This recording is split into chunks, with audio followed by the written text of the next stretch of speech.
So, I've called this sermon Light in the Darkness. But I guess what I really want to bring in this morning's message is one of honesty and hope. So as you heard from Tony, yesterday we was up the square and we were singing carols. I actually love singing carols. And it's songs about God sending his son to this earth to bring people back in relationship with him.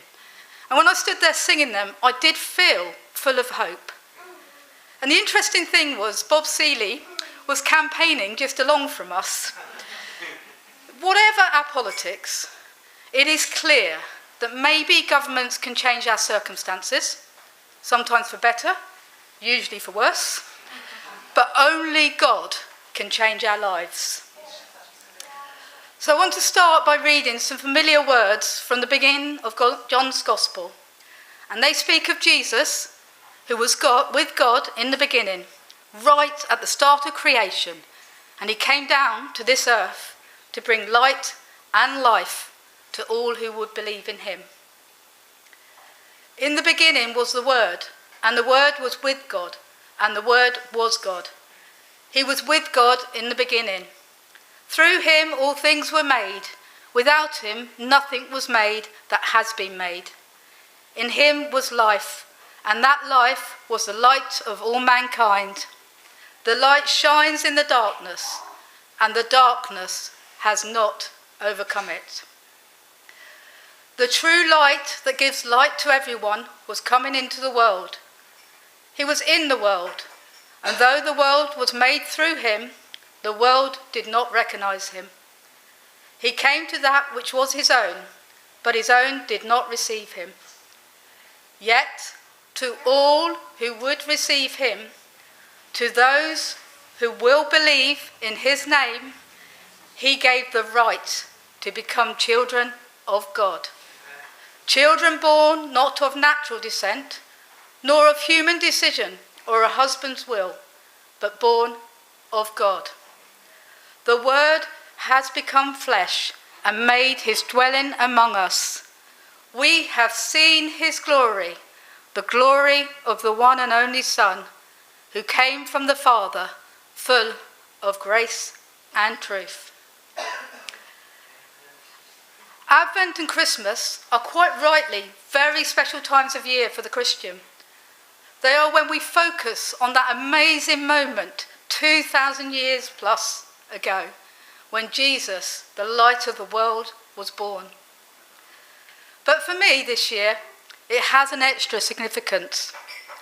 I've been on a journey with God that has been both painful and challenging. There have been many dark times, and I have really had to hang on to the truth that Jesus, the light and hope of all mankind, will win through, and the darkness will not overcome him. So I want to share some of this experience with you now, both in testimony and practically.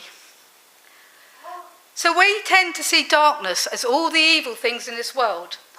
Wars and cruel dictators, violence, hatred, racism, terrorism, maybe poverty, famine and greed.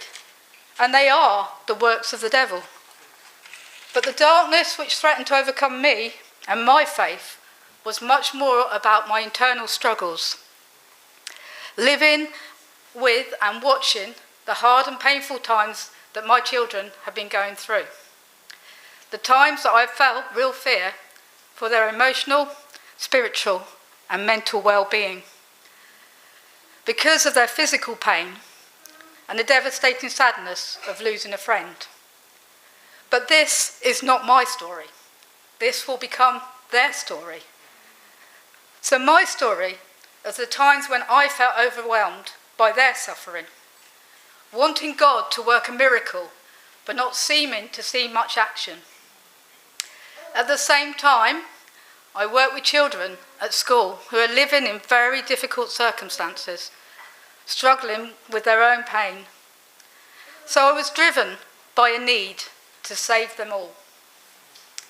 So during those times, I sometimes found it hard to be here, hard to sing some of the songs and hear some of the sermons, especially as a leader. all the fun and noise which I love about this church seems somehow to highlight the feelings of how unfair I felt life was for some other people. And yet, I wanted and needed to stay part of a place where people could come and worship God, whatever state they may be in, where people are loved and accepted and become Christians. CTR is in my blood, like many of you here. But being a Christian and being in relationship with God is much, much more than our Sunday morning worship. And with everything going on, I realised that I needed to seek out other ways to connect with God, over and above, and maybe different from what I already did. We all need to safeguard our faith, our hope. When I look back, I can see God's arm around my shoulders, gently leading me to people and places where he could help. I'm still on a journey, and in many ways, life is not getting easier. But I know that I have found an even greater certainty for my need for God, and an even deeper awareness of his love. These 2 years may have been the hardest ones to go through, but they have probably been the ones where I've learnt most about myself and about God. One of the people and places that God has used has been the chaplain at the hospice, and actually the hospice itself. Although a place of endings, it has been one of new beginnings for me. The ministry of the chaplain has taught me and introduced me to so much. She has been with me as I have been through some dark times, and supported me and loved me while I have wrestled with God. I contacted her because I needed a place of refuge, somewhere where I'm not known. She's quite hard on the Isle of Wight. And somewhere where someone would help me to hold on to my faith. And over the last 15 months, my faith has deepened, and I have found a greater sense of worth and developed a deeper sense of compassion and ministry. One of the reasons I believe for me, and I'm only talking about me, that I had to go to another place as well as coming here was because I spent too much time watching out for others. A necessary and a right role for a leader. But there are times when a leader needs to allow themselves to be ministered to. Jesus himself needed to be alone with God, so he could be able to do the work that he was called to do. Our work for God must never get in the way of our relationship with him. CTR is my spiritual home, and for all of us, it is where God is able to work in our lives week by week. And when we share together later in some quiet prayer, I believe all of us will receive more from our Father.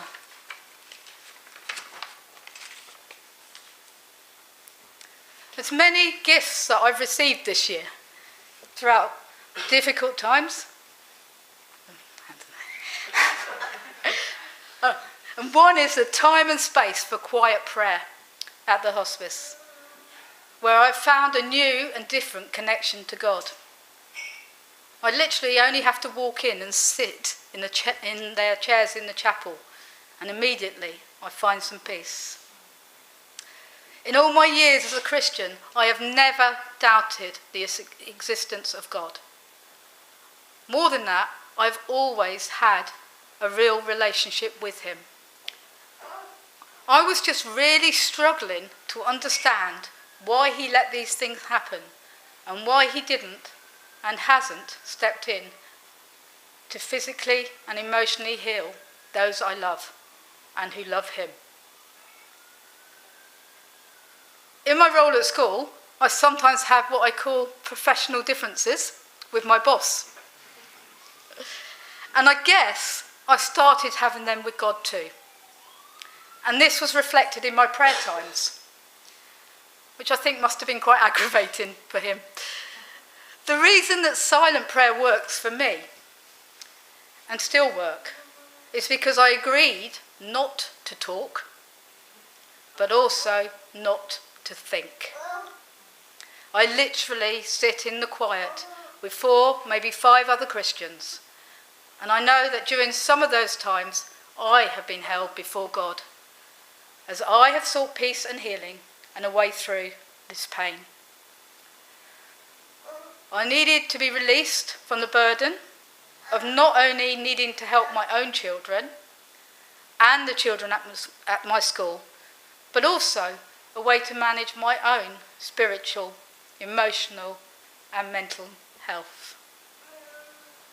Sometimes I arrive at the meetings quite agitated or upset, but as I sit in the silence, just allowing God into my mind and my spirit, I always find peace somewhere in the 45 minutes. It was at one of those prayer times that I truly understood the words, "The light shines in the darkness, and the darkness cannot overcome it."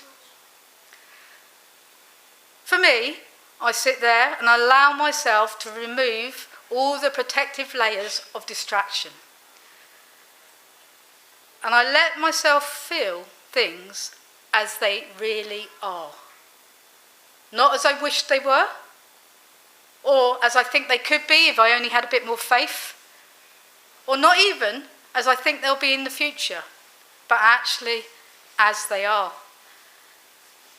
I found real relief in letting myself be honest with God and letting him minister to me. And if we think about it, God knows our hearts. He knows our thoughts. So we're only really ever fooling ourselves if we're not totally honest in prayer. I'm talking private prayer here. As I opened my heart that day and asked God to meet with me, allowing myself to look at things as they were, I was engulfed in the blackest darkness I have ever seen. But even as I experienced this, I saw a chink of the brightest light, the light of God, bringing his love and presence, peace and healing into the hardest of situations. And I knew for certain that he knew, that he cared, and that he will act. This experience will stay with me, and I've written about it in a diary that I keep. In fact, I've written a lot about this last couple of years. I've written about the ways that God has spoken to me directly and indirectly through people, both Christian and non-Christian, who have helped and supported us as a family over this time. And I find it helpful because it then makes me more willing to be open and trusting to God in newer circumstances. We need to hold on to the revelations, the moments and the times that we know just because we know that there is a God and that he loves us. Life can be hard and the world seeks to undermine our faith. And when things are tough, we can either blame God or run to him. And I have no doubt that without him, in my life, I would have gone under. One of the many ways that God has gently led me over the last few months has been through conversations with psychologists. I talk to many of them in my work. There's no shame in getting support from the medical profession. And in my role at school, I have worked with some amazing people, many of whom I have shared my faith with, and many of whom have taught me a lot, love and compassion. Proverbs 3:5-6 is one of my favourite Bible verses, and one which I built a lot of my Christian life on. But it was one that was also coming under a lot of attack under the circumstances. It reads, "Trust in the Lord with all your heart, and lean not on your own understanding. In all your ways acknowledge him, and he will make your paths straight." God reminded me of this truth about trusting him and not relying on my own understanding in the strangest of ways. I was talking with a psychologist who has been supporting me, And right in the middle of our conversation, she said, and I quote, "I don't even know why I'm saying this, but I feel I need to tell you to trust God for Jodie." Then we have this awkward silence. And I said, "I won't tell if you don't." But there it is. The words from her mouth, the simplest yet hardest part of being a Christian, to trust God for those we love. In John chapter 8, Jesus said, "I am the light of the world. Whoever follows me will never walk in darkness, but will have the light of life." Even when Jesus walked this earth, he did not get rid of all the bad stuff. He did not overthrow the evil Roman oppressors. In fact, he died at their hands. The Bible tells us about the many healings and the wonders the disciples shared with Jesus. But if we choose to look, it also tells us of the deep despair of Peter's denial and the anguish and sorrow of a mother watching her son die an agonizing death. The light that Jesus brought then and brings now is the light of life, the light of an eternal kingdom, the knowledge that even blackest darkness cannot overcome it.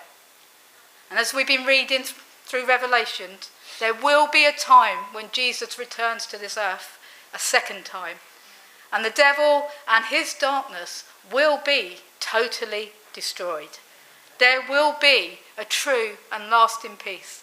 There will be no more death, or mourning, or crying, or pain. This is the future, and we all have that to look forward to.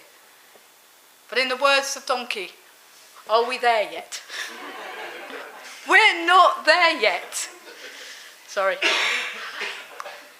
I'm still on my journey, and those of you who know me well know I'm still learning and still struggling in many areas. But as none of us are going to be totally free of troubles of this life until we die or until Jesus comes again, I wanted to share some of my story with you now. I don't believe God has caused any of the heartaches that we have suffered. But I do believe he wants to use what I have learnt to bring healing to others. I have seen this already in my role at school. Interestingly, I was on another course, from my lifelong courses, and the psychologist was talking there. And in the middle of talking, he said that his wife died when his children were only 12 and 14. He just slipped it in. And we were talking afterwards, and we were talking that everybody's individual. So what happens to people, you have to include their family, their faith. You can't just x-ray their brain and say this is what's going to happen. And I said, people have faith. And he looked me in the eye and he said, "Don't talk to me about faith." He said, "God made a mistake." He said, "I've never said it to anyone and not to my children." He said, "But he should have taken me and not their mother." And you have that moment, and I turned around to him and I said, "I don't believe God took her. And I don't believe he would have taken you. It's part of living in this damaged world." And that was a real moment of connection. And for him, it's like a little light had come on. Yeah. And I could only share that because I've been through it. And I think that we have to use it. What's it all been for if you don't use it? So I've used it at school. I believe to bring it here and in my relationships with families and friends. So to end now, and I want to take us into quiet prayer and stillness. God has shown me that quiet prayer and stillness can bring real peace and healing. And I believed he wanted me to share this with you here this morning. So what I want to do, we're going to have a little candle to focus on, to demonstrate that Jesus is the light of the world. And my prayer for all of us will be that we will all know the hope only God can bring this Christmas time and beyond.